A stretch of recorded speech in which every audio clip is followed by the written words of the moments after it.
Hello and good morning, my self Sunil Kumar. आज हम लोग एनडीए 2024 सेकेंड का PYQ लेके आए हैं, coordinate geometry and straight line. इससे हर साल एग्जाम में 4 से 5 क्वेश्चंस, हर बार एग्जाम में 4 से 5 क्वेश्चंस पूछे जाते हैं जो सिंपल ही प्रॉब्लम्स होते हैं, थोड़ी बहुत ज्योमेट्री कोऑर्डिनेट ज्योमेट्री का यूज करके और स्ट्रेट लाइन का कॉन्सेप्ट को यूज करके क्वेश्चंस सॉल्व हो जाते हैं। तो आइए हम लोग आज का पहला क्वेश्चन देखते हैं कि the diagonal of a quadrilateral ABCD are along the line x minus 2y is equal to 1 and 4x plus 2y is equal to 3. The quadrilateral ABCD may be rectangle, cyclic quadrilateral, parallelogram and fourth option है rhombus. तो थोड़ा सा हम लोग recall कर लेते हैं कि दो बातें यहाँ पे रिकॉल करेंगे, पैरेललोग्राम एंड रोम्बस के की रिकॉल। पहला अगर हम आते हैं पैरेललोग्राम। पैरेललोग्राम में जो डायगोनल्स होते हैं वो एक दूसरे को क्या करते हैं, बाइसेक्ट करते हैं। यानी कि द डायगोनल्स ऑफ या parallelogram bisect each other. Second हम आ जाते हैं रोम्बस पे। तो रोम्बस क्या कहता है कि the diagonals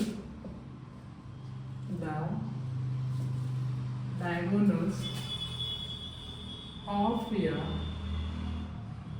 rhombus bisect each other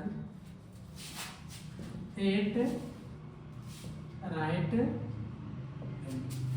मतलब हम लोग को रोम्बस और पैरेललोग्राम में डिफरेंस कोई ज्यादा नहीं, ये सिर्फ बाइसेक्ट करता है। लेकिन ये जो बाइसेक्ट करता है साथ ही साथ क्या बोलाता है कि दोनों के बीच का जो एंगल बनता है वो कितना बनता है, 90 डिग्री। अब यहाँ पे जो लोग को क्वेश्चन दिया हुआ है, 2 डायगोनल्स दे रखे हैं। अब आते हैं हम लोग क्वेश्चन पे। क्या है कि ABCD एक क्वाड्रिलेटरल है। अभी के लिए हम लोग एक क्वाड्रिलेटरल ABCD मान लेंगे, ABCD।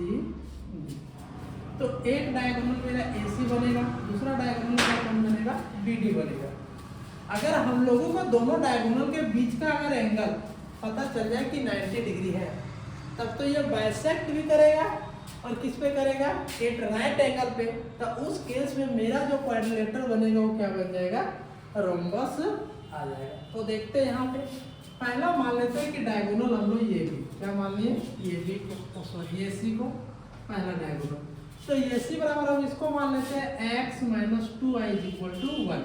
तो हम लोग कोई भी दो साइड अगर दिया हुआ है उसके बीच का अगर एंगल अगर पता करना है कि 90 डिग्री बन रहा है कि नहीं बन रहा है, तो हम लोग दोनों को क्या करेंगे, स्लॉप निकाल के देखेंगे उसका प्रोडक्ट -1 आ रहा है कि नहीं आ रहा है। तो यहाँ पे आते हैं तो -2y is equal to 1 minus x, तो -x plus 1। तो यहाँ से y is equal to -x plus 1 divided by -2। इसीलिए y is equal to -x by -2 plus 1 by -2। यहाँ से इसको लिख सकते हैं x by 2 plus माइनस क्या हो जाएगा, -1 by 2। तो हम लोग जानते हैं कि इसको थोड़ा सा हम लोग स्टैंडर्डाइज करें। अब हम लोग क्या करते हैं, इस कॉन्सेप्ट को मिटाते हैं। दिमाग में आगे हम लोग को करना क्या है, तो यहाँ से चलते हैं। तो इसको हम लोग लिख कैसे सकते हैं, यानी कि आया हम लोगों के पास क्या है, y is equal to half into x minus 1 by 2। तो ये किस फॉर्मेट में चला गया, y is equal to mx plus c पे। इसीलिए कि स्लॉप जो निकल के आया, हमने स्लॉप का नामकरण m1 रख देते हैं। तो कंपेयर करने पे कितना मिलेगा, हम लोग को हाफ मिला। अब आते हैं हम लोग को जो दूसरा इक्वेशन दे रखा है। दूसरा इक्वेशन क्या दे रखा है कि मान लेते हैं कि दूसरा इक्वेशन क्या मान लेते हैं, BD एंड BD क्या दे रखा है, 4x plus 2y is equal to 3। तो यहाँ से हम लोग लिख सकते हैं 2y is equal to -4x plus 3। तो इसको हम लोग नीचे लिख लेते हैं। तो तो यहाँ से क्या मिलेगा हम लोगों को कि y is equal to -4x plus 3 divided by 2, क्योंकि y is equal to -4/2 plus 3/2। यहाँ से x तो यहाँ से कटेगा तो ये मिलेगा -2x प्लस 3/2। इसको भी अगर हम लोग कंपेयर करें y is equal to mx plus c से, तो यहाँ से जो इस लाइन का जो स्लोप मिला जिसको हम लोग m2 नामकरण भी करते हैं, तो यहाँ पे कंपेयर करने पे कितना मिला हम लोगों को -2 मिल चुका है। अब इन दोनों का प्रोडक्ट देख लेते हैं क्या आता है कि m1 dot m2 is equal to m1 का मान कितना है हाफ एंड m2 का मान कितना है -2 है, तो ये कर जाएगा कितना आ गया -1। मतलब ये दोनों जो बाइसेक्ट कर रहा है कितने पे कर रहा है 90 डिग्री पे कर रहा है। तो हम लोग इस तरह से ये बोल सकते हैं कि ये जो डायगोनल्स है क्वाड्रिलेटरल का वो क्या होंगे मेरा रोम्बस हो जाएंगे। हेंस ऑप्शन डी इज, इस तरह से ऑप्शन मेरा डी जो है वो करेक्ट हो जाएगा। आई होप आप लोग को क्वेश्चन समझ में आया होगा। हम लोग अगले क्वेश्चन की तरफ मूव करते हैं।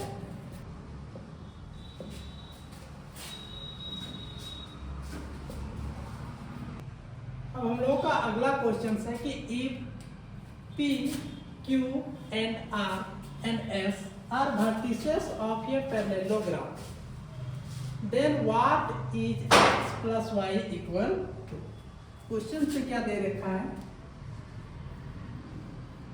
कि P, Q, R, S, P, Q, R, S are the vertices of a parallelogram. Parallelogram इसका कोऑर्डिनेट है 2, 4, इसका कोऑर्डिनेट है 8, R का कोऑर्डिनेट है 10, 14 और S का कोऑर्डिनेट है x, y। हम लोग रिकॉल कर लेते हैं कि पैरेललोग्राम के बारे में क्या जानते हैं। हम लोग पहली बात जानते हैं कि द डायगोनल, जस्ट अभी हम लोग देखे थे कि द डायगोनल्स ऑफ या पैरेललोग्राम बाइसेक्ट ईच अदर, एक दूसरे को क्या करते हैं बाइसेक्ट करते हैं। मतलब यहाँ से अगर एक डायगोनल हम लोग किया और दूसरा डायगोनल क्या लिया हम लोग QS, तो एक दूसरे को बाइसेक्ट करेगा। इसका मतलब O is the mid point of, यहाँ से हम लोग कह सकते हैं कि O is the mid point of QS and PR। तो यहाँ से हम लोग कह सकते हैं कि इसीलिए O is the mid point of PR and QS। ये QS का क्या निकल के आया मिड पॉइंट निकल गया। हम लोग जानते हैं कि मिड पॉइंट फॉर्मूले से कि अगर किसी दो पॉइंट का कोऑर्डिनेट दिया हुआ है तो हम लोग मिड पॉइंट को क्या कर सकते हैं, दोनों को जोड़ के 2 से डिवाइड करके निकल जाता है। तो यहाँ से हम लोग मिड पॉइंट निकाल लेते हैं। देयरफॉर कि mid point of PR is equal to, formula हो जाएगा x1 plus x2 divided by 2, तो यहाँ बनेगा 2 प्लस 10 डिवाइडेड बाई 2,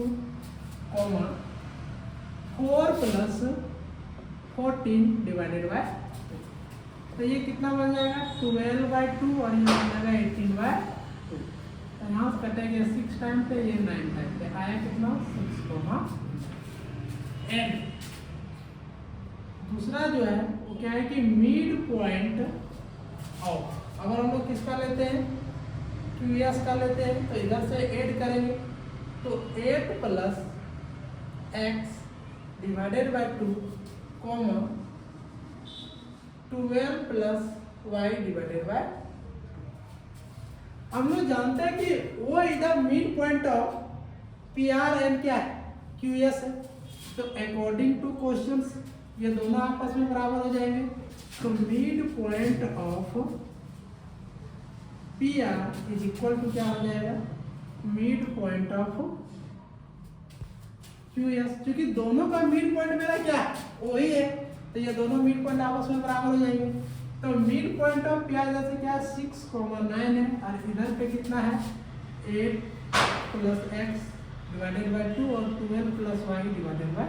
तो हम लोग जानते हैं कि ऑर्डर पेयर का अगर दो ऑर्डर पेयर तभी आपस में बराबर होते हैं जब इसके करस्पॉन्डिंग एलिमेंट क्या होते हैं इक्वल होते हैं। इसके करस्पॉन्डिंग ये इक्वल हो जाएगा और इसके करस्पॉन्डिंग ये इक्वल हो जाएगा। तो यहाँ से हम लोग बोल सकते हैं कि 6 = 8 + x डिवाइडेड बाय 2। यहाँ से हो जाएगा 12 = 8 + x। देयरफॉर x = 12 में से 8 चला जाएगा, कितना बचेगा 4। एंड इधर चलते हैं तो 9 = 12 + y डिवाइडेड बाय 2, यानी कि 18 = 12 + y। देयरफॉर y = 18 में से 12 चला जाएगा, कितना बचेगा ये 6। हम लोग को निकालने क्या बोला है कि x का वैल्यू हम लोग का आ चुका है, y का वैल्यू भी आ चुका है। हम लोग को निकालने क्या बोला है कि x + y = क्या होगा। तो देयरफॉर x + y = x का मान आया 4 और y का मान कितना आया 6। दोनों को ऐड करेंगे तो आपस में कितना हो जाएगा, यहाँ से 10 हो जाएगा, जो हम लोग का ऑप्शन नंबर कहाँ पे दिया हुआ है बी में दिया हुआ है। इस तरह से ऑप्शन नंबर बी क्या होता है करेक्ट हो जाता है। अब हम लोग अगले क्वेश्चंस की तरफ मूव करते हैं। अब हम लोग का अगला क्वेश्चन है कि consider the following for the 2 items that, मतलब इसमें ये जो दिया हुआ है मतलब ये जो दिया हुआ कंडीशंस, ये कंडीशंस दो क्वेश्चंस के लिए दिए हुए हैं। कंडीशंस क्या है कि ABCD is an isosceles trapezium and AB is parallel to DC। Let ये बराबर B, कोऑर्डिनेट ऑफ ये दिया हुआ है, कोऑर्डिनेट ऑफ B दिया है, कोऑर्डिनेट ऑफ C दिया है, B द वर्टिसेस। तो what is the coordinates of vertex D। तो जो मेरा ट्रेपीजियम बनेगा उस ट्रेपीजियम में D का वर्टेक्स क्या होगा। दूसरा क्वेश्चन है कि what is the point of intersection of the diagonals of the trapezium. और point of intersection of the diagonals किस पॉइंट पे एक दूसरे को इंटरसेक्ट करेंगे। तो यहाँ पे हम आते हैं थोड़ा सा ट्रेपीजियम को पहले हम बना लेते हैं डायग्राम। ये है ट्रेपीजियम, इसमें से बोला क्या है कि ये भी इज पैरेलल टू DC। इसका मतलब अगर हम लोग इसको ये भी लेंगे तब ये पैरेलल किसका बनेगा DC। और वर्टेक्स ये दे रखा है 2,3, B दे रखा है 4,3, उसके बाद C दे रखा है 5,1 और D नहीं दिया। तो मान लेते हैं वर्टेक्स ऑफ D क्या है x,1। अब मेरे पास डाटा जो दे रखा है दो ही तीन चीज बातें बोला है। पहला जो हम लोग को डाटा दे रखा है कि ये भी इज पैरेलल टू DC, ये भी इज पैरेलल टू DC। और दूसरा जो मेरा डाटा दे रखा है ये भी इज पैरेलल टू DC, मतलब ये साइड और ये साइड क्या पैरेलल है। और दूसरा इसमें डाटा दे रखा है कि आइसोसेलेस ट्रेपीजियम, मतलब बाकी ये साइड और ये साइड तो कभी बराबर होगा नहीं, इसका मतलब ये साइड और ये साइड क्या है मेरा बराबर। तो हम लोग को पहला केस है उससे लेके चलते हैं कि गिवन ये भी पैरेलल DC। अगर हम लोग का दो साइड अगर पैरेलल होते हैं तो दोनों का स्लोप मेरा क्या होता है बराबर हो जाता है। तो हम लोग यहाँ से ये कह सकते हैं कि स्लोप ऑफ ये भी is equal to slope of DC। अब जब भी हम लोग का अगर दो पॉइंट दिया हुआ है उसके बीच अगर स्लोप निकालना है तो फॉर्मूला होता है y2 - y1 divided by x2 minus, हम लोग की y2 - y1 यहाँ पे इधर पे कहीं पे लिख देते हैं कि स्लोप कहते हैं y2 - y1 divided by x2 minus x1। ये मेरा स्लोप निकल के आया। इसका जो स्लोप निकल के आएगा वो क्या है y2 - y1। तो ये भी दिया तो यहाँ से देखेंगे तो 4 माइनस y2 मेरा क्या है 3 है, तो 3 - 3 divided by 4 - 3 is equal to slope of DC। तो यहाँ से करेंगे तो 1 - y डिवाइडेड बाय 5 - x। इसको सिंप्लीफाई करेंगे तो ऊपर 0 नीचे 1 हो जाएगा, 1 - y बाय 5 - x। अब ये टर्म बना क्या 0 is equal to 1 - y by 5 - x। तो ये तभी 0 हो सकता है जब मेरे पास 1 minus y is equal to 0 हो जाएगा तो y इज इक्वल टू यहाँ से कितना मिलेगा 1। तो y का मान निकल चुका है हम लोगों का। अब हम लोग आगे चलते हैं कि यहाँ से हम लोगों ने क्या देखा है कि y का मान बहुत आसानी से निकल गया पहले कंडीशन से। एंड सेकेंड कंडीशन क्या दे रखा है कि सेकेंड कंडीशन ये है कि ABCD is an isosceles trapezium. तो देयरफॉर हम लोग ये बोल सकते हैं कि AD का जो डिस्टेंस होगा सेम है BD का डिस्टेंस होगा और AD बराबर इधर से लेंगे AD बराबर तो ये से D जा रहे हैं तो x माइनस 2 का होल स्क्वायर प्लस यहाँ से करेंगे तो क्या हो जाएगा यहाँ से AD तो y माइनस 3 का होल स्क्वायर इज इक्वल यहाँ से चलेंगे BC B से C तो B का मान यहाँ पे BC तो यहाँ से B से C जाएंगे तो 5 माइनस 4 का होल स्क्वायर प्लस 1 माइनस 3 का होल स्क्वायर। अब यहाँ से y का मान निकल के आ चुका है कितना आ चुका है 1 आ चुका है तो यहाँ से हम लोग लिख सकते हैं कि x माइनस 2 का होल स्क्वायर और y के जगह पे 1 रख देते हैं तो 1 माइनस 3 का whole square is equal to इधर चलते हैं तो 1 का स्क्वायर प्लस माइनस 2 का स्क्वायर। तो यहाँ से हम लोग लिख सकते हैं इसको। अब दोनों तरफ स्क्वायरिंग करते हैं तो इधर भी स्क्वायरिंग करते हैं इधर भी स्क्वायरिंग करते हैं। स्क्वायर की वजह से ये रूट जो है इधर भी स्क्वायरिंग की है इधर भी और स्क्वायर की वजह से ये रूट हट जाएगा तो बचेगा कितना यहाँ पे x माइनस 2 का होल स्क्वायर बीच में प्लस प्लस। अब 3 में से 1 चला जाएगा 2 बचेगा यानी कि माइनस 2 का स्क्वायर कितना हो जाएगा यहाँ से ये इज इक्वल टू यहाँ से 1 और यहाँ से 2 दूनी कितना हो जाएगा ये 4 तो x माइनस 2 का whole square is equal to ये 4 से 4 कैंसिल हो जाएगा कितना आ गया मेरे पास स्पेस नहीं है तो यहीं पे हम मिला देंगे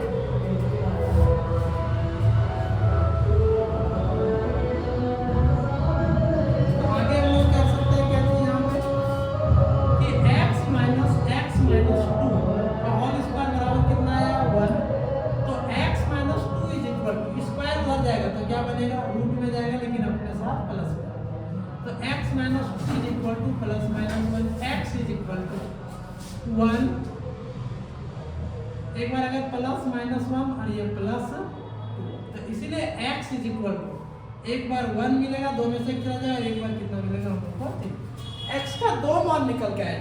अगर हम लोग देखें तो यहाँ से चलते हैं अगर यहाँ से यहाँ हम लोगों ने ड्रॉ किया तो ऐसे भी इसका अगर इसकी लेंथ देख लेते हैं तो x बराबर एक 1 आया और कितना आया 3 आया तो यहाँ से 5 है यहाँ पे कितना 5 है तो 2 यूनिट ये यूनिट की लंबाई कितना है अगर हम लोग ये भी बराबर देखें कि ये भी का डिस्टेंस कितना है तो 4 माइनस 2 का होल स्क्वायर और यहाँ से 3 प्लस 3 माइनस 3 का होल स्क्वायर का रूट तो ये कितना हो जाएगा 2 का स्क्वायर प्लस 0 का स्क्वायर यानी आया कितना 2 तो 2 यूनिट पीछे चले जाएंगे तो 5 में से 2 चला जाएगा तो 3 बचेगा ये तो इसी लाइन पे तो 1 तो पर अगर यहाँ चले हम लोग तो ये मेरा क्या बन गया पैरेललोग्राम बन गया। क्वेश्चन पे मेरे क्या दे रखा है ट्रेपीजियम बोला है इसीलिए x का जो हम लोग मान लेंगे वो कितना लेंगे 1। अब जब x का मान 1 आ चुका था और हम लोग पीछे वाले सॉल्यूशन में देखे थे कि y का मान भी कितना आ चुका था 1 आ चुका था तो हम लोग ये बोल सकते हैं कि coordinates of vertex D is equal to x का भी मान 1 और y का मान भी 1 जो ऑप्शन नंबर मेरा कहाँ पे दिया हुआ है C में दिया हुआ है। अब हम लोगों को क्या देख रहे हैं कि x का भी मान निकल गया मतलब कि कोऑर्डिनेट D जो है ये आ चुका है कि कोऑर्डिनेट D का मान मतलब निकल के चुका है कितना आ चुका है 1,1। अब हम लोग को पता है कि दो वर्टेक्स के बीच या तो दो बिंदु का कोऑर्डिनेट दिया हुआ है तो हम लोग इक्वेशन निकालने के लिए जानते हैं पॉइंट स्लॉप फॉर्म से। अब जैसे हम लोग इक्वेशन निकाल लेंगे वहां से हम लोग क्वेश्चन सॉल्व करके दोनों इक्वेशन को सॉल्व करेंगे तो इंटरसेक्शन पॉइंट मेरा निकल जाएगा। तो अगले क्वेश्चंस के लिए आते हैं। इस वाले क्वेश्चंस पे हो गया होगा, अगर आप लोग स्क्रीनशॉट लेना चाहते हैं तो ले सकते हैं। अब हम लोग इसी में अगले क्वेश्चंस को आते हैं जो क्वेश्चन नंबर मेरा सेकेंड दे रखा है। क्वेश्चन नंबर सेकेंड में क्या बोल रहा है कि what is the point of intersection of the diagonals of the trapezium.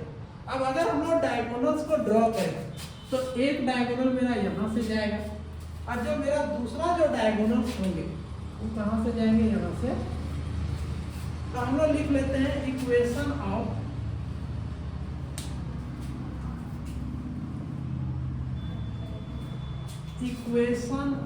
The diagonal, ये क्या जो y माइनस क्या होता है y1। अगर हम लोग देखें तो 2.4 में हम लोग क्या देखते हैं, y minus y1 is equal to y2 minus y1 divided by x2 minus x1 into x minus x1। इस फार्मूला को अगर अप्लाई करें तो y माइनस हम लोगों ने ये से c लिया तो y1 तब यहाँ से देखना पड़ेगा 3 is equal to y2 minus y1 तो 1 है 1 minus 3 divided by x2 minus x1 तो यहाँ से कितना है 5 minus 2 into x minus x1 तो कितना लेना पड़ेगा यहाँ पे। अब हम इस फार्मूला का यूज करके अब यहाँ से बढ़ते हैं तो y minus 3 is equal to 3 में से 1 जाएगा तो माइनस 2 और यहाँ से भी कितना हो जाएगा 5 में से 2 चला जाएगा तो 3x माइनस 2 तो यहाँ से y minus 3 is equal to तो एक काम करते हैं 3 इधर मल्टीप्लाई कर लेते हैं तो 3 into y minus 3 is equal to minus 2 into x minus तो ये बनेगा मेरे पास 3y minus 9 is equal to minus 2x plus 4।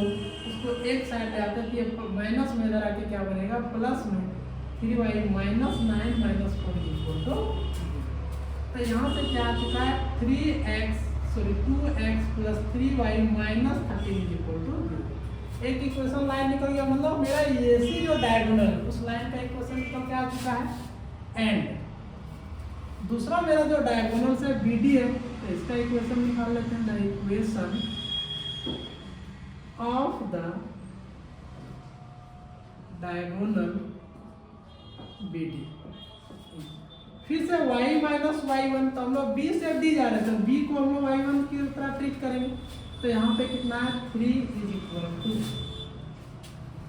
y2 minus y1 तो y2 के जगह पे मेरे पास कितना है 1 माइनस y1 के जगह पे कितना है 3 divided by x2 minus x1 तो x के जगह पे भी 1 है, x2 के जगह पे भी 1 है और y और फिर यहाँ पे x1 के जगह पे कितना है 4 है इज इक्वल टू कितना हो जाएगा यहाँ से x माइनस x1 और x1 के जगह पे कितना यहाँ पे है तो ये y minus 3 is equal to minus 2 minus 3 into x minus 4 तो यहाँ से ये कैंसिल आउट हो जाएगा यहाँ से तो ये बनेगा कितना ये 3 इधर मल्टीप्लाई हो जाएगा तो y minus 3 is equal to 2 into x minus 4 तो ये 3y minus 9 is equal to 2x minus 8 एक तरफ ले आते हैं तो इसी को उधर ले जाते हैं तो पहले से 2x है ये प्लस में उधर जाके क्या बनेगा माइनस में हो जाएगा, पहले से माइनस 8 है प्लस 9 हो जाएगा इज इक्वल टू 0। यहाँ से क्या है 2x minus 3y plus 1 is equal to 0, इसको सेकेंड में।